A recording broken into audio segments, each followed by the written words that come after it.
إن الحمد لله الحمد لله رب العالمين والعاقبة للمتقين ولا عدوان إلا على الظالمين وأصلي وأسلم على أشرف الأنبياء والمرسلين نبينا محمد وعلى آله وأصحابه الفائزين برضا الله. أعوذ بالله من الشيطان الرجيم. بسم الله الرحمن الرحيم. يا أيها الذين آمنوا اتقوا الله حق تقاته ولا تموتن إلا وأنتم مسلمون. بسم الله الرحمن الرحيم. يا أيها الذين آمنوا قوا أنفسكم وأهليكم نارا وقودها الناس والحجارة عليها ملائكة غلاظ شداد لا يعصون الله ما أمرهم ويفعلون ما يؤمرون. رب اشرح لي صدري ويسر لي أمري. സ്നേഹാദരണീയരായ സത്യവിശ്വാസി വിശ്വാസിനി സഹോദരങ്ങളെ, പ്രിയപ്പെട്ട രക്ഷിതാക്കളെ, സുഹൃത്തുക്കളെ, അല്ലാഹു സുബ്ഹാനഹു വ തആല ഒരുപാട് ഇഷ്ടപ്പെടുകയും ഒരു വിശ്വാസിക്ക് സ്വപ്നം കാണാൻ പോലും സാധിക്കാത്തത്ര പാപങ്ങൾ പൊറുക്കപ്പെടുകയും നന്മകൾ രേഖപ്പെടുത്തപ്പെടുകയും ചെയ്യുന്ന അനുഗ്രഹീതമായ ഒരു മാസത്തിലൂടെയാണ് നമ്മളൊക്കെ ജീവിച്ചുകൊണ്ടിരിക്കുന്നത്. എന്തിനാണ് ഇത്തരത്തിലുള്ള മാസങ്ങളും ഇബാദത്തുകളും കർമ്മങ്ങളും എന്നൊക്കെയുള്ള ചോദ്യത്തിന് യാതൊരു സംശയവുമില്ലാതെ നമുക്ക് പറയാൻ സാധിക്കും, ഇതൊക്കെ ആരെയെങ്കിലും കാണിച്ച് ഭയപ്പെടുത്താനോ രാഷ്ട്രീയപരമായ നേട്ടങ്ങൾ ഉണ്ടാക്കാനോ സമുദായത്തിന്റെ താക്കോൽ സ്ഥാനത്ത് ഞങ്ങളാവണം എന്നാരെങ്കിലും കാണിച്ച് ഭയപ്പെടുത്താൻ വേണ്ടിയോ അല്ല ഇത്തരത്തിലുള്ള പരിപാടികളും ഇബാദത്തുകളും നമ്മൾ നിർവഹിക്കാറുള്ളത്. മറിച്ചൊരേ ഒരു ലക്ഷ്യം, ഇന്നല്ലെങ്കിൽ നാളെ നമ്മളൊക്കെ ഇവിടെ വിട്ടുപോകും. ലോകം ഇത്രയേറെ പുരോഗമിച്ചിട്ടുണ്ടെങ്കിലും ഓരോരുത്തരുടെ കൈകളിൽ കോടിക്കണക്കിന് ലക്ഷക്കണക്കിന് പണമുണ്ടെങ്കിലും റബ്ബ് നിശ്ചയിച്ച സമയം, റബ്ബ് നിശ്ചയിച്ച രീതി അത് ലോകത്ത് ഇന്ന് വരെ ഒരാൾക്കും മാറ്റാനോ തിരുത്താനോ സാധിച്ചിട്ടില്ല. അതുകൊണ്ടാണ് മുൻഗാമികളായ ചില കവികൾ അവരുടെ കവിതയിലൂടെ പറഞ്ഞിട്ടുണ്ട്, മനുഷ്യന്റെ ജനനവും മരണവും വളരെ ഭംഗിയായില്ല. അവരുടെ കവിതയിൽ ഇങ്ങനെ കാണാം, വലത്തുക ഉമ്മുക യബ്ന ആദമ ബാക്കിയാ വന്നാസു ഹൗലക യദ്ഹഖൂന സുറൂറാ ഫഅമൽ ബിനഫ്സിക ഇദാ തകുൻ ബകാ ഫി യൗമി മൗതിക ലാഹികൻ മസ്റൂറാ. വലത്തുക ഉമ്മുക യബ്ന ആദം, ആദമിന്റെ മക്കളെ, നിങ്ങളെ ഒക്കെ നിങ്ങളെ ഉമ്മ പ്രസവിച്ചത് ബാക്കിയ കരയുന്നവനായിക്കൊള്ളാം. ജനിച്ച ഉടനെ കുട്ടി കരഞ്ഞിട്ടില്ലെങ്കിൽ ആശുപത്രി കൊണ്ട് മൂകമാകും. ഡോക്ടർമാരും നഴ്സുമാരും ഇങ്ങനെ പരക്കം പായും. പുറത്ത് കാത്തു നിൽക്കുന്ന കുടുംബക്കാരോട് ചോദിക്കും, അല്ലെ കുടുംബക്കാര് ചോദിക്കുമ്പോ ചില നഴ്സുമാരൊക്കെ പതുക്കെ പറയും, ഡെലിവറി ഒക്കെ കഴിഞ്ഞു, കുട്ടി മിണ്ടുന്നില്ല. ഉടനെ കുടുംബക്കാരും കൂടെ കരയാൻ തുടങ്ങും. നിമിഷ നേരം കൊണ്ട് ആ കുട്ടി ആർത്ത് കരയുമ്പോ വന്നാസു ഹൗലക യദ്ഹഖൂന സുറൂറാ, ആ കരച്ചിൽ കേൾക്കുന്ന എല്ലാവരും ആ കരച്ചിൽ ആസ്വദിച്ചുകൊണ്ട് ചിരിക്കും. ചുറ്റുഭാഗത്തുള്ളവരൊക്കെ ചിരിച്ചോണ്ടിരിക്കുമ്പം കരഞ്ഞ് ജനിച്ചവനാ ഞാനുങ്ങളൊക്കെ. നമ്മളെ കരച്ചിൽ കണ്ട് കുടുംബക്കാരൊന്ന് ചിരിച്ചിട്ടുണ്ടെങ്കിൽ നമ്മൾ ജനിച്ചന്ന എങ്കിൽ ഫഅമൽ ബിനഫ്സിക ഇദാ തകുൻ ബകാ ഫി യൗമി മൗതിക ലാഹികൻ മസ്റൂറാ. നീ തുറന്ന നിന്റെ കണ്ണുകൾ മറ്റൊരാൾ അടയ്ക്കുന്ന ഒരു ദിനം വരും. നിന്റെ തുറന്നുപോയ വായ മറ്റൊരാൾ കൂട്ടിക്കെട്ടുന്ന ഒരു ദിനം വരും. നീ ധരിച്ച നിന്റെ വസ്ത്രത്തിന്റെ കുടുക്കുകൾ പോലും മറ്റൊരാൾ അയക്കുന്ന ഒരു ദിനം വരും. നീ കുളിച്ച നിന്റെ ഒറ്റക്കുള്ള കുളിക്ക് പകരം 5 പേരും 6 പേരും നിന്നെ കുളിപ്പിക്കുന്ന ഒരു ദിനം വരും. നീ വിസർജിച്ചിരുന്ന ഒറ്റക്ക് പകരമായി ഇടത്തെ കൈയിൽ ശീല ചുറ്റി നിന്റെ മക്കളോ കുടുംബക്കാരോ നിന്നെ വയറു വൃത്തിയാക്കി വിസർജിപ്പിക്കുന്ന ഒരു ദിനം വരും. അന്ന് നിനക്ക് സുരക്ഷിതനായി പുഞ്ചിരിച്ചുകൊണ്ട് നിന്റെ റബ്ബിന്റെ അടുത്തേക്ക് എനിക്ക് മടങ്ങണമെങ്കിൽ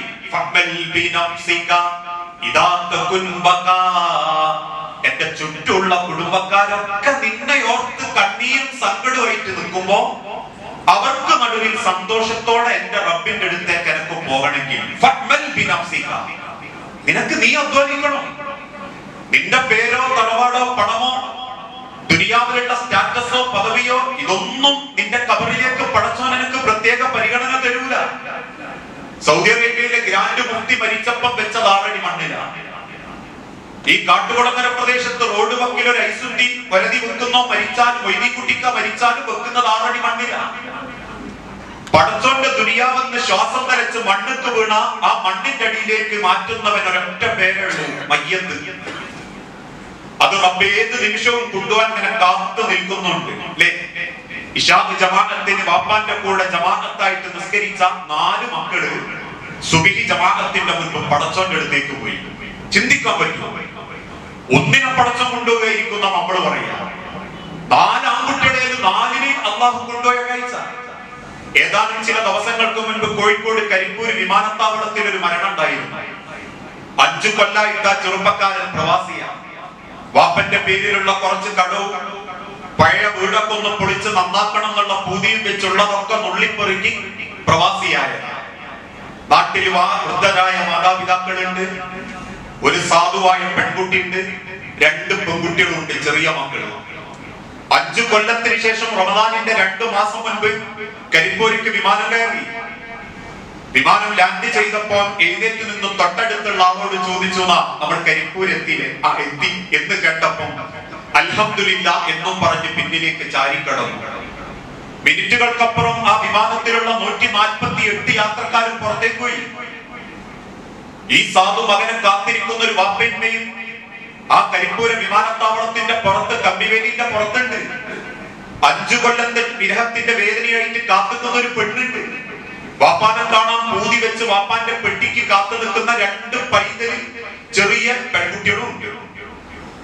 എയർപോർട്ടിന്റെ ഉള്ളിൽ നിന്ന് ഓരോരുത്തരും പെട്ടിയായിട്ട് ഉന്തിപ്പോകുമ്പോഴൊക്കെ ആ കുടുംബം പ്രതീക്ഷയോടെ കാത്തുന്നു. ഒരമോ വരുന്നില്ല. അവസാനത്തെ വ്യക്തിയും പോയി. മിനിറ്റുകൾ കഴിഞ്ഞിട്ടും ആരും പുറത്തേക്ക് വരാതായപ്പോ ഈ കുടുംബം കരയാൻ തുടങ്ങി. അവിടെയുള്ള ഡ്രൈവർമാരൊക്കെ വന്ന് വിവരന്വേഷിച്ചു. എയർപോർട്ടിൽ അധികൃതരുമായിട്ട് സംസാരിച്ചു. പെട്ടെന്ന് 2 ഉദ്യോഗസ്ഥന്മാർ വന്നിട്ട് പറഞ്ഞു പോലും നമുക്കൊന്ന് കൊണ്ടോട്ടി താലൂക്ക് ആശുപത്രി വരെ പോണം. ആ ഉദ്യോഗസ്ഥന്മാരെ കൂടെ കൊണ്ടോട്ടി താലൂക്ക് ആശുപത്രിയുടെ മുൻപിലെത്തിയപ്പോ ആശുപത്രിയിലെ ഐസിയുവിന്റെ മുൻപിൽ ഒരു സ്ട്രെച്ചറിൽ ജീൻസും ഒരു കള്ളിക്കുപ്പായും ഉണ്ട്. ശരീരമാസകലം ഒരു വെള്ളത്തുണി കൊണ്ട് പൊതിഞ്ഞ ഒരു ശരീരത്തിന്റെ മുഖത്തുനിന്ന് തുണി മാറ്റിയിട്ട് ഡോക്ടർമാര് ചോദിച്ചു പോലും ഇതാണോ നിങ്ങളെ മോൻ? നിമിഷ നേരം കൊണ്ട് ആ മകനെ വാരി പിടിച്ച് വാപ്പ ചോദിച്ചൊരു ചോദ്യം ഇന്നും ഡ്രൈവർമാര് സങ്കടത്തോടെ പറയും, എന്തിനാ പടച്ചോനെങ്കിന്റെ മോനെ കൊണ്ടുപോയി? ഞാനും കൊണ്ടൊക്കെ എന്റെ റബ്ബേ ഗുളികമ്മല് ജീവിക്കുന്നു. ഞങ്ങളെ കൊണ്ടൊക്കെ എന്താ റബ്ബേ നീ ദുനിയാവിനൊരു ഗുണം? ഞങ്ങളിൽ ഒരാളെ പോലെ എനിക്ക് എന്തിനാ പടച്ചോനെങ്കി ആ പെൺകുട്ടീനെ വിധവയാക്കിയ? എന്തിനാ റബ്ബേക്ക് സാധു മക്കളെ എത്തി മക്കളാക്കിയ? നെഞ്ചു പൊട്ടിക്കരയുന്ന ഒരു വാപ്പാന്റെ കരച്ചിലിന്റെ മറവിൽ എവിടെയോ നമ്മളൊക്കെ ഈ മണ്ണ് വിട്ടിട്ടുണ്ടാവും. മക്കളെ കൈ പിടിച്ചെടുക്കാൻ ഞാനും കൂടെ ഉണ്ടാവുമോ? ഒരൊറപ്പില്ല. ഈ വളർന്ന മുടിവട്ടം നമ്മൾ ഉണ്ടാവുമോ? ഒരൊറപ്പില്ല. നാളെ സുബഹിക്ക് നിൽക്കാൻ നമ്മൾ ഉണ്ടാകുമോ? ഒരു ഗ്യാരണ്ടിയും ഇല്ല. ജനിച്ചു എന്ന് ഉറപ്പുണ്ടെങ്കിൽ ഒരൊറ്റ ഉറപ്പേ നമുക്കുള്ളൂ, മരിക്കും ഏത് സെക്കൻഡും. എന്തിനാ പടച്ചോൻ ഓരോരുത്തരെ ഇങ്ങനെ മരിപ്പിക്കുന്നത്? ഒരുപാട് കുടുംബങ്ങളെ സങ്കടപ്പെടുത്താനും കുറെ ആൾക്കാരെ ജനിപ്പിക്കാനും വേണ്ടിയല്ല, മറിച്ച് നാളെ റബ്ബിന്റെ അടുത്തേക്ക് തിരിച്ചു പോകുമ്പോൾ ചോദ്യത്തിന്റെ ഉത്തരം ഉണ്ടാവണം. ചോദ്യം നമ്മൾ കാത്തിരിക്കുന്നുണ്ട്. അള്ളാഹുവിന്റെ മഹ്ശറ തുടങ്ങി സ്വർഗ നരകങ്ങൾ തീരുമാനിക്കുന്ന ലോകത്തേക്ക് റബ്ബിന്റെ ഓരോ ചോദ്യത്തിനും ഈ ലോകത്തുള്ള ഉത്തരവുമായിട്ടാണ് നമ്മൾ തിരിച്ചു പോകേണ്ടത്. ആ ചോദ്യങ്ങളിൽ എന്റെ ഉമ്മത്ത് തോറ്റുപോകുന്ന ഒരു ചോദ്യത്തെ പറ്റി നബി തങ്ങൾ കണ്ണീരോടെ പറഞ്ഞു. മദീന മിമ്പറിൽ വെച്ച് ഖുത്ബ നടത്തുമ്പോൾ പ്രവാചകൻ സങ്കടത്തോടെ പറഞ്ഞു, എന്റെ ഉമ്മത്ത് നിസ്കാരത്തിൽ ചിലപ്പോൾ രക്ഷപ്പെടും, ഓല് നിസ്കരിക്കും. എന്റെ ഉമ്മത്ത് നോമ്പിന് രക്ഷപ്പെടും, അവർ പട്ടിണി കിടക്കും. എന്റെ ഉമ്മത്ത് സകാത്തിൽ കഴിച്ചിലാകും, അവർ സമ്പത്ത് ദാനം ചെയ്യും. അള്ളാഹുവിന്റെ മണ്ണിലേക്ക് കഅബാലയത്തിലേക്ക് ലബ്ബൈക ചൊല്ലി അതിഥികളായിട്ട് അവർ വരും. പക്ഷെ എന്റെ റബ്ബ് ഒരു ചോദ്യം ചോദിക്കുമ്പോൾ അവർ തലകുനിക്കും, അവർ വെപ്രാളപ്പെടും, അവർ കരയും. ഉത്തരല്ലാണ്ട് പടച്ചോന്റെ മുൻപിൽ വെച്ച് സ്വന്തം ജീവിതത്തിന്റെ പരാജയത്തെ ഓർത്ത് അവർ പിന്നിപ്പൊട്ടും. മദീന പള്ളിയിൽ ഇരിക്കുന്ന സ്വഹാബത്ത് ഞെട്ടി എഴുന്നേറ്റ് ചോദിച്ചു, റസൂലേ, ഏത് ചോദ്യത്തിനാ, ഏത് ചോദ്യാ നബിയെ ഞങ്ങളെ തോൽപ്പിക്കുക? വിശുദ്ധ ഖുർആനിലെ 4-ാം അധ്യായം സൂറത്ത് നിസായിലെ 1-ാമത്തെ വാക്ക് അല്ലാഹുവിന്റെ ഹബീബ് ഓതി കൊടുത്തു. വത്തഖുല്ലാഹല്ലദീ തസാഅലൂന ബിഹി വല്ലർഹാം. നിങ്ങളുടെ കുടുംബത്തിനെ കുറിച്ചുള്ള ചോദ്യത്തിന് അള്ളാഹു വിശ്വസിച്ചേൽപ്പിച്ച നിങ്ങളുടെ കുടുംബത്തെ നിങ്ങൾ സ്വർഗത്തിലെത്തിച്ചോ? ആയിരക്കണക്കിന് പടച്ചോൻ കൊടുക്കാത്ത ഒരുപാട് ഇണകൾ ഈ ദുനിയാവിൽ ഉണ്ടാകുമ്പോ മക്കളെന്ന അനുഗ്രഹം കിട്ടി. 2 ആൺകുട്ടികളെ കിട്ടി, ഒരു പെൺകുട്ടീനെ കിട്ടി, 3 പെൺകുട്ടികളെ കിട്ടി, 4 ആൺകുട്ടികളെ കിട്ടി. ഇങ്ങനെയൊക്കെ കിട്ടിയിട്ടും ആ കുടുംബത്തെ പടച്ചോന്റെ സ്വർഗത്തിലെത്തിച്ചോ? അള്ളാഹു എനിക്ക് പണം തന്നതുപോലെ, കയറിക്കിടക്കാൻ ഒരു വീട് തന്നതുപോലെ, അള്ളാന്റെ വലിയൊരു നിഅമത്തായിട്ട് പടച്ചോൻ എനിക്ക് തന്നതാ എന്റെ കുടുംബം. മനുഷ്യനെ കുടുംബാണ് ദുനിയാവിൽ ഏറ്റവും വലുത്. ഉദാഹരണമായിട്ട് നിങ്ങളൊന്ന് ചിന്തിച്ചു നോക്കി, നിങ്ങൾക്ക് ഒരു 6000 സ്ക്വയർ ഫീറ്റിന്റെ കൊട്ടാരുണ്ട്. നിങ്ങളും പെണ്ണുങ്ങളും എത്ര സൈറ്റിന്റെ ഉള്ളിൽ സമാധാനത്തോടെ നിൽക്കും? ഒരാഴ്ച കിടന്നുറങ്ങിയാൽ പിന്നെ സ്വയം സമാധാനം ഉണ്ടാവില്ല. അവിടെ മക്കളും കുടുംബവും ഒക്കെ ഉള്ളതുകൊണ്ട് നിങ്ങൾക്ക് അത് ഭംഗിയാവുന്നത്. കോടികളുടെ കാറുകൾ കയ്യിലുണ്ട്. എത്ര കാലങ്ങളും പെണ്ണുങ്ങളും ഒരുമിച്ച് യാത്ര ചെയ്യും. അതിൽ കലവിന് കൂടുന്ന മക്കൾ ഉണ്ടാകുമ്പോൾ ആ യാത്ര മനോഹരാകുന്നത്. ഈ ഒരു നമസ്കാരത്തിന് പോലും നിങ്ങൾ വന്ന് തിരിച്ചു പോകുമ്പോഴുള്ള പ്രതീക്ഷ എന്താ? മക്കൾ വീട്ടിലുണ്ട്, ഓരോരുത്തർ ഒരു കഞ്ഞി കുടിച്ച് കിടക്കാന്നുള്ള പൂതിയ. നേരം കൊടുക്കുമ്പോ മക്കളെ യാത്രയാക്കുമ്പോഴുള്ള മോഹ. അതുകൊണ്ടാണ് നിങ്ങളെ അധ്വാനിക്കാൻ പഠിപ്പിക്കുന്നത്. ഞാൻ നിങ്ങളും നേരം എടുത്തിട്ട് പുറത്തിറങ്ങുന്നത്. അവനാന്റെ ഭാര്യമാർ അലാമം വെച്ച് എഴുന്നേറ്റ് കുടുംബം നോക്കുന്നത് ആ കുടുംബത്തിൽ അമ്മ കൊടുത്ത മക്കളുള്ളതുകൊണ്ടാണ്. അതുകൊണ്ടാണ് റബ്ബ് പറഞ്ഞതും വല്ലർഹാം, ആ കുടുംബത്തെ പറ്റി പടച്ചോൻ ചോദിച്ചിട്ടല്ലാതെ ഒരടി അള്ളാന്റെ മഹ്ശറയിൽ മുൻപോട്ട് വെക്കാൻ നിങ്ങളെ മടമ്പനക്കാൻ പടച്ചോൻ സമ്മതിക്കൂല. ആ ചോദ്യത്തെ കുറിച്ച് അള്ളാഹുവിന്റെ മാർഗത്തിൽ ചിന്തിച്ചപ്പോഴാ സഹാബാക്കളിൽ പലരും ബോധം കെട്ടു വീണു. മദീന പള്ളിയിൽ നബി തങ്ങള് ഏത് ആയത്തോലുന്നോ അല്ലെങ്കിൽ ഏത് നിസ്കാരത്തിന് നിൽക്കുമ്പോഴും ഒരായത്തോലുമ്പോ സഹാബത്ത് ബോധം കെട്ടു. നമസ്കരിച്ച് സലാം കിട്ടുന്ന നബി തങ്ങളുടെ ഒരല്പം പൂജയിൽ വെള്ളവുമായിട്ട് ഇങ്ങനെ പോകും. ബോധം കെട്ടിടക്കുന്ന സഹാബത്തിന്റെ മുഖത്തൊക്കെ ഇങ്ങനെ വെള്ളം തെളിക്കുമ്പോ ഞെട്ടി എഴുന്നേറ്റ് കണ്ണു തുറിച്ച് ഇങ്ങനെ കരയുന്ന സഹാബാക്കളോട് ഒരല്പം പരുക്കൻ സ്വരത്തിൽ നബി തങ്ങളോട് ചോദിക്കുന്ന, എന്തെങ്കിലും കഴിച്ചിട്ട് വരട്ടോ നിസ്കരിക്കാൻ? അതല്ലേ ഞാൻ നിങ്ങളെ പഠിപ്പിച്ച്? പട്ടിണിയോണ്ടല്ലേ നിങ്ങൾ ബോധം കിട്ടുമെന്ന്? ആ ചോദ്യത്തിന് അവര് മേൽവസ്ത്രം ഉയർത്തി കാണിച്ചു.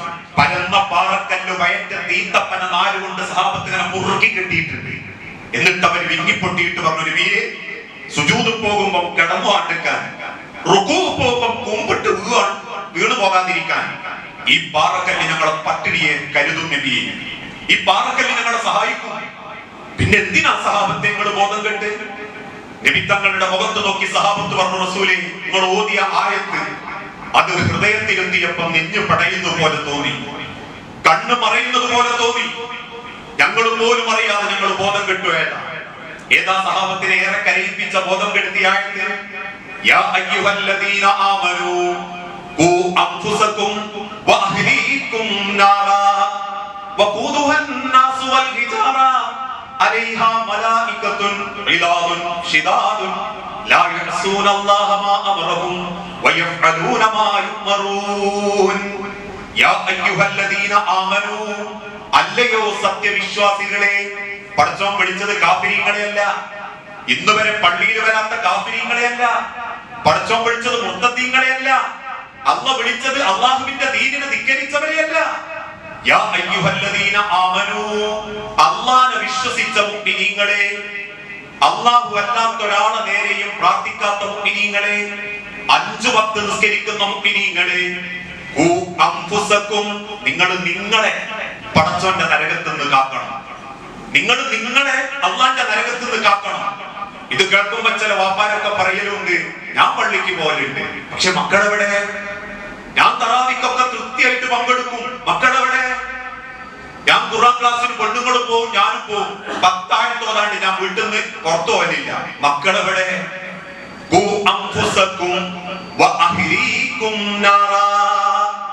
പടച്ചോൻ എനക്കൊരു കുടുംബം ഉണ്ടാക്കാൻ വേണ്ടി തന്നതാ മക്കളെ. എനിക്ക് പണം തന്ന റബ്ബ്, നിനക്ക് ആയുസ് തന്ന റബ്ബ്, നിനക്ക് ശ്വാസം തന്ന റബ്ബ്, നിനക്ക് വെള്ളം തന്ന റബ്ബ്, അതുപോലെ നിനക്ക് നിന്റെ ജീവിതത്തിന്റെ സൗഭാഗ്യത്തിന് ഏൽപ്പിച്ചു തന്ന നിന്റെ കുടുംബവും അവരെങ്ങനെ കാക്കണം നരകത്തുനിന്ന്. അള്ളാഹുവിന്റെ ആഖിറത്തിൽ ആ കുടുംബത്തെ പറ്റി റബ്ബനോട് ചോദിക്കും. ആ ചോദ്യം കൊണ്ട് മനസ്സിൽ തോന്നുമ്പോഴേക്കും സഹാബത്ത് അങ്ങോട്ട് ബോധം കെട്ടുപോകും, അവരെ നെഞ്ചു പടയുന്ന. പ്രിയപ്പെട്ടവരെ, നമ്മൾ ജീവിച്ചു കൊണ്ടിരിക്കുന്ന ഈ കാലഘട്ടം തലമുറകളുടെ ചിന്തകളും പ്രവർത്തനങ്ങളും ഏറെ മാറിക്കൊണ്ടിരിക്കുകയാണ്. ന്യൂ ജനറേഷൻ എന്നൊക്കെ നമ്മൾ വിളിക്കുന്ന ഈ ആധുനികവൽക്കരിച്ച കാലഘട്ടം, ഒരു ഭാഗത്ത് ലിബറൽ മനോഭാവം മക്കളുടെ ഹൃദയത്തിലേക്ക് കുത്തിവെക്കുന്നിടത്ത് ലിബറൽ വാദികളും നിരീശ്വരവാദികളും യുക്തിവാദികളും ജീവിതത്തിന്റെ ഏറ്റവും വലിയൊരു പതനത്തിലേക്ക് മക്കളെ കൊണ്ടുപോയിക്കൊണ്ടിരിക്കുന്നു. ചുണ്ടിലെരിയുന്ന സിഗരറ്റും മാടിക്കുത്തുന്ന മുണ്ടുകളും നാവിനടിയിൽ തിരികലും മൂക്കിലേക്ക് വലിച്ചു കയറ്റലും ഞരമ്പുകളിൽ കുത്തിത്താഴ്ത്തലുമാണ് ആണത്വം എന്ന് മീഡിയകളിലൂടെയും സിനിമകളിലൂടെയും ഇൻസ്റ്റഗ്രാം അക്കൗണ്ടുകളിലൂടെയും മക്കളെ മനസ്സിലേക്ക് അവർ കുത്തിവെച്ചു. അതിന്റെ പരിണിത ഫലമോ അക്ഷരം പഠിപ്പിക്കുന്ന അധ്യാപകനെ അതേ അക്ഷരം ഉപയോഗിച്ചുകൊണ്ട് അസഭ്യം വിളിക്കുന്ന ക്യാമ്പസുകൾ, പേനക്കത്തി കൊണ്ട് സഹപാഠിയുടെ മുതുക്കത്ത് ചിത്രം വരച്ച് ചീറ്റിത്തെറിക്കുന്ന രക്തം കണ്ട് ആനന്ദ നൃത്തമാടുന്ന, കൊല്ലാൻ പോലും മടിയില്ലാതായി കൊണ്ടിരിക്കുന്ന രാഷ്ട്രീയ കോമരങ്ങൾ, പഠിക്കാൻ വരുന്ന വിദ്യാർത്ഥികളെ റാഗിങ്ങിന്റെ പേര് പറഞ്ഞ് മനുഷ്യൻ വിസർജിക്കുന്ന ക്ലോസറ്റിൽ പിടിച്ച് മുക്കി ശ്വാസം പൊട്ടിച്ച് കൊല്ലുന്ന ക്യാമ്പസുകൾ, കോമ്പസ് കൊണ്ട് സഹോദരന്റെ ശരീരത്തിൽ കുത്തി പൊടിഞ്ഞ രക്തം കൊണ്ട് ചുമരുകളിൽ വിപ്ലവം എഴുതുന്ന അങ്ങേയറ്റം ലിബറൽ മനോഭാവം ബാധിച്ചൊരു കാലഘട്ടം അല്ലേ? എത്രത്തോളം എന്ന് ചോദിച്ചാൽ ജീവിതം ആസ്വദിക്കാനുള്ളതാണെന്ന് മക്കളെ മനസ്സിലേക്ക് ഈ ലോകത്തിന്റെ ദുശക്തികൾ കുത്തിവെച്ചതിന്റെ പരിണിത ഫലമാണ് ഈ പരിശുദ്ധമാക്കപ്പെട്ട റമദാനിന്റെ രാവുകളിൽ പോലും വാപ്പാന്റെ കൂടെ തറാവീഹ് നിസ്കരിച്ച് വീട്ടിൽ ചെന്ന് കഞ്ഞിയും കുടിച്ച് കിടന്നുറങ്ങി രാവിലെ സുബഹിക്ക് നിൽക്കേണ്ട മക്കളിൽ പലരും ബീച്ചിന്റെ ഓരങ്ങളിൽ പൊട്ടിത്തെറിച്ചതിനും വേട്ടാടനും ഉപ്പിലിട്ടതിനും ക്യൂ നിന്ന് ആമാശയ ക്യാൻസറുകളും ദുരിതങ്ങളും വഴങ്ങി വെക്കുന്ന രീതിയിലേക്ക് നമ്മൾ എത്തിയിട്ടുണ്ടെങ്കിൽ അത്രയേറെ ലിബറലിസം നമ്മുടെ കുടുംബത്തിൽ കയറിക്കൂടി. അതുകൊണ്ടാണ് കഴിഞ്ഞ ഫെബ്രുവരി 14 കേരളത്തിന്റെ ഓരോ ക്യാമ്പസുകളിലും ആൺകുട്ടികൾ കെട്ടിപ്പിടിച്ച് ചുംബനം കൊടുത്തിട്ട് പറഞ്ഞു, ഗേ സെക്സ്, ആണും തമ്മിലുള്ള സെക്സ് ഞങ്ങളുടെ വിപ്ലവമാണ് എന്ന്. അരുതാഴ്ത്ത കാഴ്ചകളുമായി ബസ് സ്റ്റോപ്പിൽ ഇരുന്ന് തോന്നിവാസം കാണിക്കുന്ന മക്കളോട് ഒരു സാധുവായ വാപ്പ എന്ത് കളിയാ മക്കളെ എന്ന് ചോദിച്ച വാപ്പാന്റെ മുൻപിന്റെ താടിയും തലപ്പാവും കണ്ട് മദ്രസാപ്പട്ടന്റെ ഉപദേശം എന്ന വ്യാഖ്യാനത്തോടു കൂടി കേരളത്തിലുള്ള ഒരു രാഷ്ട്രീയ യുവജന പ്രസ്ഥാനം ആ ബസ് സ്റ്റോപ്പ് തല്ലി തകർത്ത് 3 തൂണ് വെച്ച് പിറ്റേ ദിവസം രാവിലെ ആ തൂണിൽ ഒരു പെണ്ണിനെ ഇരുത്തിയിട്ട് ആ പെണ്ണിന്റെ മടിയിൽ 2 ആൺകുട്ടികളെ ഇരുത്തിയിട്ട് പറഞ്ഞു, ഞങ്ങളുടെ വിപ്ലവമാണ് ആൺപെൺ വ്യത്യാസമില്ലാത്ത ലോകം. കണ്ടതല്ലേ കേരളത്തിലുള്ള ഓരോരുത്തരും? ഞാൻ പറയുന്ന രാഷ്ട്രീയമല്ലോ. കഴിഞ്ഞ 10 വർഷത്തിന്റെ ഇങ്ങോട്ട് കേരളത്തിന്റെ സാംസ്കാരിക രംഗത്ത് ന്യൂ ജനറേഷൻ മക്കളിലുണ്ടായ മാറ്റം എന്തെന്ന് ചോദിച്ചാൽ മൈ ബോഡി മൈ ചോയ്സ്, എനിക്ക് ആസ്വദിക്കണം, എനിക്ക് ജീവിക്കണം, അതുകൊണ്ട് എനിക്ക് എന്ത് പവറും ഞാൻ ആസ്വദിക്കും. എന്റെ ജീവിതത്തിലെ ഏറ്റവും മനോഹരമായ രീതിയിൽ ഞാൻ എന്റെ ജീവിതത്തെ ചിട്ടപ്പെടുത്തും. ആ ചിന്തയോടുകൂടി പരക്കം വാഴുന്ന മക്കൾക്ക് ഹക്കെന്ത് ബാത്തിലെന്ത് എന്ന് തിരിച്ചറിയാൻ പറ്റാതായി. അതുകൊണ്ടാണ് ലിബറലുകൾ ആദ്യം കത്തിവെച്ചത് മതബോധത്തിലായിരുന്നു. മതമാണ് പ്രശ്നമെന്ന് അവർ വരുത്തി തീർത്തു. ആണിന്റെയും പെണ്ണിന്റെയും മനസ്സിൽ ഇല്ലാത്ത ഏതോ കാഴ്ചകളിലൂടെ ഈ സമൂഹത്തെ കൊണ്ടുപോകാൻ വേണ്ടി അവരാദ്യം കുത്തിവെച്ചതും ലിബറൽ വാദത്തിന്റെ മറവിൽ മതനിഷേധമായിരുന്നു, നിരീശ്വരവാദമായിരുന്നു. ഞാൻ എന്തുകൊണ്ടാ കള്ളു കുടിക്കാത്ത? എന്റെ വാപ്പ പറഞ്ഞതല്ല മോനെ കള്ളറാമാണ്. ഞാൻ എന്തുകൊണ്ടാ വ്യഭിചരിക്കാത്ത? എന്റെ ഉമ്മ പറഞ്ഞതല്ല മോനെ വ്യഭിചാരം ഹറാമാണ്. മറിച്ച് എന്നെ സൃഷ്ടിച്ച സിട്ടാവ് പറഞ്ഞു ഇന്നഹു കാന ഫാഹിശതൻ, അത് മ്ലേച്ഛമാണ് മോനെ. എന്നെ സൃഷ്ടിച്ച സിട്ടാവ് പറഞ്ഞു ഇന്നല്ലാഹ ഹറമ അലൈക്കുൽ ഖംരി, അല്ല നിനക്ക് കണ്ണ് നിഷിദ്ധമാക്കിയിരിക്കുന്നു. ശരി, ആ മതവിശ്വാസം എനിക്കില്ലാന്ന് കരുതുക. ഞാൻ ആ മതം പൊട്ടിച്ചെറിഞ്ഞു, ഞാൻ സ്വതന്ത്രനായി. എങ്കിൽ എനിക്ക് എന്തും തിന്നാം, എന്തും കുടിക്കാം, ഏത് പെണ്ണിനെയും എനിക്ക് സ്വാധീനിക്കാം. ആ ചിന്തയിൽ കേരളത്തിന്റെ മക്കളുടെ ഹൃദയത്തിൽ അവർ കൊത്തിവെച്ചു അത്തരത്തിലുള്ള ഒരു മഴവിൽ വർണ്ണത്തിന്റെ ചിത്രങ്ങൾ. LGBTQ, ലെസ്ബിയൻ സെക്സ്, ഗേ സെക്സ്, ബൈസെക്ഷൽ സെക്സ്, അതൊന്നും കിട്ടിയിട്ടില്ലെങ്കിൽ മൃഗമായാലും ഉമ്മയായാലും അമ്മയായാലും നിന്റെ ശരീരത്തിൽ കാമുണ്ടെങ്കിൽ തീർക്കാമെന്ന ധൂർത്ത ചിന്തകളിലേക്ക്, ദുഷിച്ച പ്രവണതകളിലേക്ക് ഈ മക്കളെ, ഈ സാധു മക്കളെ ലിബറലുകൾ കുത്തിവെച്ചു കൊണ്ടുപോയി. അതിനെതിരെ സംസാരിക്കുന്നവർ മദ്രസ പട്ടന്മാരായി, മതപ്പട്ടന്മാരായി അവർ ചിത്രീകരിച്ചു. വീടുകളിലൂടെ, സിനിമകളിലൂടെ. ഇല്ലാന്ന് പറയാൻ പറ്റുമോ? സാധു മക്കളുടെ മനസ്സുകളിലും കൈത്തണ്ടകളിലേക്കും വികാരത്തിന്റെയും വയലൻസിന്റെയും ചാപ്പകൾ അവർ കുത്തി. അതുകൊണ്ട് മലപ്പുറം ജില്ലയിൽ ഉദ്ഘാടനം ചെയ്യാമെന്ന ഒരു ഇൻഫ്ലുവൻസ് ബ്ലോഗർ. എന്താ യൂട്യൂബിൽ ഇൻഫ്ലുവൻസ് ബ്ലോഗർമാരുടെ യോഗ്യത? തിന്നുന്ന ഭക്ഷണം ആമാശയത്തിലേക്ക് തിന്നുന്നതിന് പകരം അടിവസ്ത്രം പൊക്കിയിട്ട് അവനാന്റെ അടിവസ്ത്രത്തിന്റെ ഉള്ളിലിട്ട ഓൻ ബ്ലോഗറായി. വ്യത്യസ്ത മുടികൾ പിരിച്ചു വെച്ച് ചെറുപ്പക്കാരൻ റോഡ് ബ്ലോക്ക് ആക്കപ്പെടുന്ന അവസ്ഥയിലെത്തി. 5ാം ക്ലാസ് മുതൽ 10ാം ക്ലാസ് വരെയുള്ള നൂറുകണക്കിന്, ആയിരക്കണക്കിന് കുട്ടികൾ റോഡുകൾ ബ്ലോക്ക് ചെയ്ത് ബുദ്ധിമുട്ടാക്കിയപ്പോ പോലീസുകാർ ഇടപെട്ടു. ബ്ലോഗറോട് പറഞ്ഞു, നിങ്ങൾ തിരിച്ചു പോകണം, ഇവിടെ ഭയങ്കര ബ്ലോക്ക് ഉണ്ട്. തിരിച്ചു പോകാൻ ഒരുങ്ങുന്ന ബ്ലോഗർക്ക് മുൻപിൽ, ആ പോലീസുകാർക്ക് മുൻപിൽ നെഞ്ചു വിരിച്ചു നിന്നിട്ട് അന്നത്തെ ഒരു 6ാം ക്ലാസ്സുകാരൻ പറഞ്ഞു, ഞങ്ങളെ ബ്ലോഗറെ തിരിച്ചയച്ച കേരള ഞാള് കത്തിക്കുന്നു. അത്രയേറെ വയലൻസിലേക്ക് മക്കളുടെ മനസ്സിലേക്ക് അവർ കുത്തിവെച്ചു. ഇത് കേൾക്കുമ്പോൾ നമ്മൾ ചിരിക്കണ്ട. അവനവന്റെ വീട്ടിനുള്ളിൽ പറഞ്ഞാൽ അനുസരിക്കാത്ത മക്കളിലേക്ക് ഇത്രത്തോളം ആവേശത്തിന്റെ, വയലൻസിന്റെ ചിന്തകൾ അവർ എറിഞ്ഞു വെച്ചു. അതുകൊണ്ട് മൊബൈൽ വേണ്ട മോനെ വെക്ക് എന്ന് പറഞ്ഞാൽ പിറ്റേന്ന് ആത്മഹത്യയാണ്. തിരിച്ചു വരുന്ന വാപ്പാനോട് ഉമ്മാക്ക് പറയാനുള്ളത് എന്താ? ഫോൺ വാങ്ങിച്ചതിന് ഓന്റെ കല്ലെടുത്തെറിഞ്ഞു, ഫോൺ എടുത്തെറിഞ്ഞു, സാധനം എടുത്തെറിഞ്ഞു, ഒക്കെ പൊട്ടിച്ചു. വയലൻസ്. ഇതറിയാതെ വന്നതല്ല മനുഷ്യരെ. ലിബറൽ മനോഭാവം കേരളത്തിന്റെ മണ്ണിൽ വന്ന അന്നു മുതൽ കേരളം അനുഭവിക്കുന്ന ദുരിതമായിരുന്നു. ഇത് ആൺകുട്ടികളെ മാത്രമല്ല ബാധിച്ച്, പെൺമക്കളെയും അത് ബാധിച്ചു. ന്യൂ ജനറേഷൻ പെൺമക്കളുടെ മനസ്സിൽ ആദ്യം കൊത്തിവെച്ചത് എന്തായിരുന്നു? നിങ്ങൾ ഒരിക്കലും പെണ്ണുങ്ങളല്ല, ആണിനെ പോലെ ജീവിക്കേണ്ടവരാണ്. ജെൻഡർ ന്യൂട്രാലിറ്റി എന്ന വാക്ക് കേരളത്തിലെ കേട്ടു. പാശ്ചാത്യ സംസ്കാരത്തിന്റെ മറപിടിച്ച് കേരളത്തിൽ ലിബറലുകൾ ആദ്യം അവതരിപ്പിച്ചതും ജെൻഡർ ന്യൂട്രാലിറ്റി. പെണ്ണെ ഒരിക്കലും ആണിന്റെ താഴെ നിൽക്കേണ്ടവനല്ല. അങ്ങനെ ആണിന്റെ ചൊൽപ്പടിക്ക് നിൽക്കുകയും വേണ്ട. അതുകൊണ്ട് എന്ത് വേണം? ആണിനെ പോലെ പെന്റ് ഉടുക്കണം, ആണിനെ പോലെ കുപ്പായിടണം, ആണിനെ പോലെ ജീൻസ് ഉടുക്കണം, ആണിനെ പോലെ ബനിയൻ ക്ലോത്ത് ഇടണം. കേരളത്തിൽ വളരുന്ന മക്കൾക്കും തോന്നി ഒരാണിനെ പോലെ ജീവിക്കുമ്പോഴേ സമൂഹത്തിനിടയിൽ എപ്പോഴും പുറത്തിറങ്ങാം. കാരണം പെൺമക്കളൊക്കെ ചിന്തിക്കും, ആൺകുട്ടികൾക്ക് എന്ത് സുഖ, ഓർക്ക് എപ്പോ വേണമെങ്കിലും പുറത്തു പോവാ, എവിടെ വേണമെങ്കിലും പോവാ, നമ്മളൊന്ന് പുറത്തോട്ടെ എന്ന് ചോദിച്ച അമ്മ പറയും, ഈ പെണ്ണ അടങ്ങി ഇരിക്കോ. ആ മക്കളുടെ മനസ്സിലേക്ക് ആദ്യം കുത്തിവെച്ചത് അത് ആണിനെ പോലെ ജീവിക്കണം. ഇന്നാ ചിന്തകൾ എവിടെ എത്തി? 25, 28 വയസ്സുള്ള പെൺമക്കൾക്ക് പോലും കല്യാണം വേണ്ട. പഠിക്കണം, പഠിച്ച് ജോലി വാങ്ങണം, ഞാൻ ശമ്പളം വാങ്ങും, ഞാൻ സമ്പാദിക്കും, ഞാൻ നോക്കും, എന്നെ നോക്കാതെ ഞാൻ പറയുന്നത് കേട്ട് നിൽക്കാൻ പറ്റുന്നവനുണ്ടെങ്കിൽ കെട്ടാന്നുള്ള ധാരണയിലേക്ക് പെൺമക്കൾ എത്തിയതിന്റെ ഫലമാണ് ഇപ്പോഴും പല വാപ്പാർ 25 വയസ്സുള്ള മക്കളും കല്യാണം പറയുമ്പോൾ പറയും, എനിക്ക് വേണ്ടട്ടോ, ഉമ്മാണ് കെട്ടിക്കോട്ടെ. അവസാനം ആലോചനക്ക് വന്ന ഒരു ആൺകുട്ടിയെ ഒരു ഇന്റർവ്യൂ ചെയ്യും. ഈ പറഞ്ഞതിന്റെ അർത്ഥം ഒന്നും പഠിപ്പിക്കണ്ടാവും, ജോലി വാങ്ങിക്കൊടുക്കണ്ടാവും വ്യാഖ്യാനിക്കരുത്. പക്ഷെ അതേ ഉള്ളൂ. അതിന്റെ മറവിൽ ഒരു ലിബറൽ മനോഭാവം, ഒരു ഫെമിനിസ്റ്റ് ചിന്താഗതി. അവസാനം കാണാൻ വന്ന ചെറുപ്പക്കാരനോട് പെൺകുട്ടി അവനവന്റെ ആവശ്യങ്ങൾ നിരത്തി. എനിക്ക് പഠിക്കണം, ചിലപ്പോ യൂറോപ്പ് പോകണം, ചിലപ്പോ ഞാൻ സ്വിസ് പോകും, അല്ലെ കാനഡയിൽ പോകും, പിന്നെ എനിക്ക് വേണ്ടതൊക്കെ കാര്യങ്ങൾ ചെയ്തിട്ടുണ്ടെങ്കിലും ഞാൻ ശമ്പളം വാങ്ങും.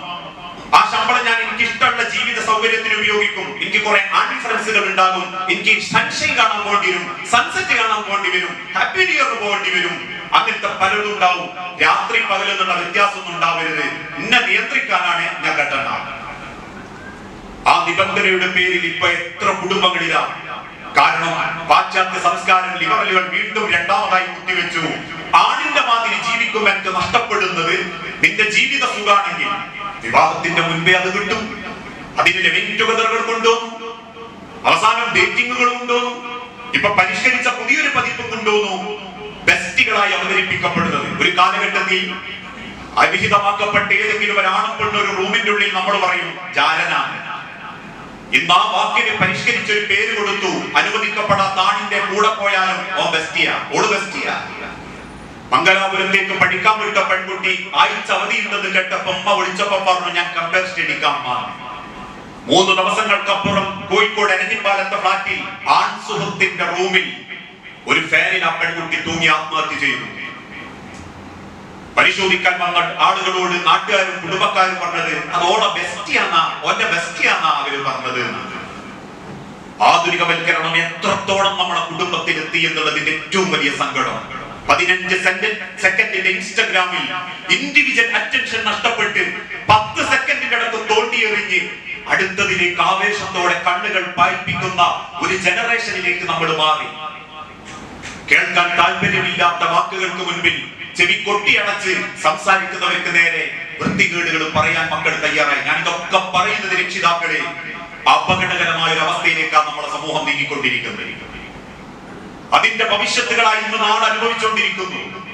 മനുഷ്യർ തമ്മിലുള്ള ബന്ധങ്ങൾ കുറയുകയും മനുഷ്യർ തമ്മിലുള്ള സ്വകാര്യതകൾ പരസ്യപ്പെടുത്തപ്പെടുകയും പണത്തിനു വേണ്ടി എന്തിനും മടിയില്ലാത്തൊരു തലമുറയായി പലരും മാറാൻ തുടങ്ങി. അല്ലേ? ഒരു സാധുവായ ചെറുപ്പക്കാരൻ തിരക്കുള്ള ബസ്സിനിടയിൽ വേഗം വലിച്ചെടുത്ത പറയാതെ കൈവിട്ടൊരു പെണ്ണിന്റെ ശരീരത്തിൽ തൊട്ടു. കിട്ടിയ അവസരം മുതലാക്കാൻ വേണ്ടി ഇടത്തെ കയ്യിൽ ക്യാമറയിൽ പിടിച്ച് അരപിടിക്കുന്ന ഒരു ജന്തുവിന്റെ മനസ്സോടെ തന്റെ ശരീരത്തിന്റെ പൂർത്തഭാഗം ആണിന്റെ ശരീരത്തിൽ ഒരസി പ്രലോഭിപ്പിച്ച് അവസാനം അത് 5 കട്ടായി കട്ട് ചെയ്ത് അവനാന്റെ ഇൻസ്റ്റഗ്രാം റീൽസിലാക്കി സമൂഹത്തിൽ അവതരിപ്പിച്ചപ്പോ 24 മണിക്കൂറിനുള്ളിൽ ഒരു കുടുംബം അനാഥമായി. നമ്മൾ പറയേണ്ട ഇത് ഓൽക്കുണ്ടായതാണ്. ആ ലിബറലിസം മക്കളിലൂടെ നമ്മളിലേക്കും വന്നു. അതിന്റെ ലക്ഷണമാണ് പണ്ട് കാലത്തൊക്കെ ഒരു കല്യാണം എന്ന് പറഞ്ഞാൽ ക്ഷണിച്ച ആളുകൾക്ക് വൃത്തിയായിട്ട് ഭക്ഷണം കൊടുത്ത് പറഞ്ഞേക്കുകയായിരുന്നു. ഇപ്പോ ആചാരങ്ങൾ മാറി. കണ്ടുപോകുന്ന പെൺകുട്ടിക്ക് കുടുംബത്തിലെ ആൾക്കാരുടെ വക, പിയാപ്പിളന്റെ വക, ആദ്യം പോകുന്ന ഒരു ടീമിന്റെ കൂടെ ഉണ്ടാകുന്നത് ഒരു ഗോപുരത്തിന്റെ കിറ്റ്കാറ്റ്, എക്ലെയറിന്റെ താജ്മഹൽ, പിന്നെ ഒരു 10-25 ഉമ്മാരും 18 മഫ്തട്ടോളും അതിന്റെ ബേക്കൽ ഒരു കാർണോലും 1.5 ലക്ഷം റുപ്യന്റെ മുട്ടായിട്ട് പരക്കം. അതിൽ കണ്ടാഭരണുണ്ട്, സ്വർണ്ണാഭരണുണ്ട്, വാച്ച് ഉണ്ട്, 1.25 ലക്ഷത്തിന്റെ ഫോൺ ഉണ്ട്. പവർ വരണം, സ്റ്റൈല് വരണം. അവിടെ തീർന്നോ നമ്മളുടെ ആഘോഷങ്ങൾ? തീരാത്ത മഞ്ഞ കല്യാണം, പച്ച കല്യാണം, മൈലാഞ്ചി കല്യാണം, ഗാനമേള ട്രൂപ്പുകൾ. ഭക്ഷണം ക്ഷണിക്കപ്പെട്ടവൻ പോലും ഭക്ഷണം കിട്ടാതെ വെപ്രാളപ്പെട്ട് എഴുന്നേറ്റ് പോകുമ്പോ ഒരു മനുഷ്യന്റെ ഹൃദയത്തിന്റെ വേദന മതി 10,000ങ്ങൾക്ക് ഭക്ഷണം കൊടുത്തത് ബാത്തിലായി പോകാൻ എന്ന് പഠിപ്പിച്ച പ്രവാചകന്റെ അനുയായികളുടെ കല്യാണ വീട്ടിൽ ഇന്ന് കാണുന്നത് ധൂർത്തും ആഡംബരവും മാത്രം. എന്തിന്? റീൽസുകളാണ്. ഇതല്ലാത്ത എന്തെങ്കിലും ഒരു നേട്ടം ഉണ്ടോ അതിനെക്കൊണ്ട്? നിങ്ങൾ പറഞ്ഞിരുന്നു എന്തെങ്കിലും ഒരു നേട്ടം? ഇത് ഉമ്മത്തിന്റെ ഇടക്ക് പ്രശ്നങ്ങളാണ് എന്ന് പറഞ്ഞപ്പോൾ ചിലര് ചോദിച്ചു, അല്ല എന്തിനാ അപ്പങ്ങൾ ഇതൊക്കെ ഇങ്ങനെ പറയുന്നത്? അത് ഓരോരുത്തരെയും പൈസ അവസ്ഥക്ക് ചെയ്യട്ടെ. ഒരു ദീനിനും പള്ളിക്കൊക്കെ കൊടുക്കുന്നുണ്ടല്ലോ. പിന്നെ ഓല പൈസക്കനുസരിച്ച് ഓർക്ക് എന്തേലും സന്തോഷിച്ചാൽ എന്താ? അത് റബ്ബ് പറഞ്ഞിട്ടില്ല. പടച്ചോൻ നമുക്ക് തന്നത് നല്ലതിന് കുറച്ച് ഉപയോഗിക്കാം, പിന്നെ നമുക്ക് ഇഷ്ടമുള്ളതിന് ഉപയോഗിക്കാന്ന് എന്തെങ്കിലും ഒരു വിഷയത്തിൽ പടച്ചോൻ പറഞ്ഞിട്ടുണ്ടോ? നിന്റെ മുഖത്തല്ലേ കണ്ണ്? ഞാൻ ചോറും കഴിച്ചിട്ടല്ലേ ഇതൊക്കെ ഇങ്ങോട്ട് ഉഷാറാകുന്നത്? ആരോഗ്യമുള്ള ഗുളി കുടിച്ചിട്ടല്ലേ കണ്ണിനൊക്കെ ഒരു ഉഷാറിട്ടുന്നത്? അതുകൊണ്ട് ഈ കണ്ണുകൊണ്ട് എനിക്ക് എന്തും കാണാം എന്നൊരു മനുഷ്യന് പടച്ചോൻ അനുവാദം കൊടുത്തിരുന്നെങ്കിൽ, അത് എന്റെ മുഖത്തായതുകൊണ്ട് എനിക്ക് എന്തും കാണാമെന്ന് പടച്ചോൻ പറഞ്ഞിരുന്നെങ്കിൽ ഒരു ഒളിഞ്ഞു നോട്ടവും എന്റെ കുറ്റായി തന്നയില്ല. പക്ഷെ പടച്ചോൻ പറഞ്ഞ എല്ലാം കാണരുതോ, ചിലത് നോക്കരുത്. എന്റെ ചെവി എന്തും കേൾക്കാൻ വെച്ചുകൊടുക്കരുത്. നിന്റെ നാവ് കൊണ്ട് എന്തും സംസാരിക്കരുത്. അങ്ങനെ സംസാരിക്കാൻ തുടങ്ങിയാൽ നിന്റെ നാവ് കൊണ്ട് നീ കെടുതിയിൽപ്പെടും. അതേ വാക്ക് റബ്ബ് സമ്പത്തിൽ ഉപയോഗിച്ചു. പടച്ചോൻ തന്ന മുതല് അത് എന്റെ അധ്വാനം കൊണ്ടും എന്റെ പരിശ്രമം കൊണ്ടും എന്റെ ഡിഗ്രി കൊണ്ടും എന്റെ MBA ഇതുകൊണ്ടുണ്ടായതാണെങ്കിലും ശരി, അത് ചെലവഴിക്കുന്നിടത്ത് പടച്ചോനെ സൂക്ഷിക്കാൻ നീ ബാധ്യസ്ഥനാണ്. ആ ചിന്ത കുടുംബത്തിൽ നഷ്ടപ്പെട്ടപ്പോ ആചാരങ്ങൾ മാറി, പവറുകൾ വന്നു, സ്റ്റൈലുകളും സംസ്കാരങ്ങളും ഒക്കെ കൊണ്ട് മാറാൻ തുടങ്ങി. ഭക്ഷണം കഴിക്കാൻ വരുന്ന ക്ഷണിച്ച അതിഥികൾക്ക് പോലും ഒരു പിടി നല്ല ഭക്ഷണം കിട്ടുന്ന രീതിയില്ലാതായി. നിന്ന് തിന്നുന്നവരും നടന്നു തിന്നുന്നവരും കിടന്നു തിന്നുന്നവരും സംസാരിച്ചു തിന്നുന്നവരും തുടങ്ങി. പ്ലേറ്റും പിടിച്ച് ക്യൂ നിൽപ്പിക്കുന്ന ആധുനികവൽക്കരിക്കപ്പെട്ട ഒരു സംസ്കാര രീതി നമ്മൾ അങ്ങോട്ട് സ്വയം ഏറ്റെടുത്തിട്ട് പറഞ്ഞു, കാലം നിർത്തതായി പോയില്ലേ? കാലമാണോ കുറ്റവാളി? ഇതിനേക്കാൾ മോശമായ ഒരു കാലഘട്ടത്തിൽ സഹാബത്ത് ജീവിച്ചിട്ടില്ലേ? ആ കാലഘട്ടത്തെ അപേക്ഷിച്ച് ഇന്ന് പടച്ചോൻ എന്തൊക്കെ നമുക്ക് തന്നു. ഒരു കാലത്ത് 8 കഷണങ്ങളാക്കി തന്ന സഹാബത്തിൽ നിന്ന് ഇന്ന് രാത്രി 6 മണിക്ക് ശേഷം 10 മണിക്കിടയിൽ 8 ഭക്ഷണം ഓർഡർ ചെയ്ത് തിന്നുന്ന കാലഘട്ടത്തിൽ നമ്മൾ എത്തി.